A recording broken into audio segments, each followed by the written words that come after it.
When we take our time and focus in depth, when we trust that going through a process of months or years will bring us mastery, we work with the grain of this marvelous instrument that developed over so many millions of years.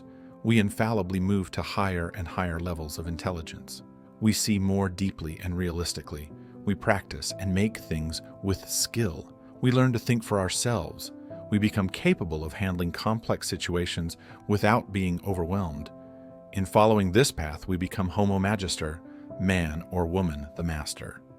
To the extent that we believe we can skip steps, avoid the process, magically gain power through political connections or easy formulas, or depend on our natural talents, we move against this grain and reverse our natural powers. We become slaves to time. As it passes, we grow weaker, less capable, trapped in some dead-end career. We become captive to the opinions and fears of others. Rather than the mind connecting us to reality, we become disconnected and locked in a narrow chamber of thought. The human that depended on focused attention for its survival now becomes the distracted scanning animal, unable to think in depth, yet unable to depend on instincts.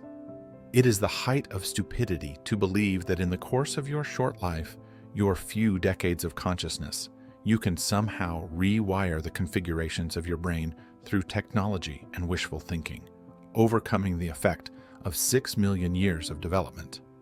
To go against the grain might bring temporary distraction, but time will mercilessly expose your weakness and impatience. The great salvation for all of us is that we have inherited an instrument that is remarkably plastic. Our hunter-gatherer ancestors, over the course of time, managed to craft the brain into its present shape by creating a culture that could learn, change, and adapt to circumstances that wasn't a prisoner to the incredibly slow march of natural evolution.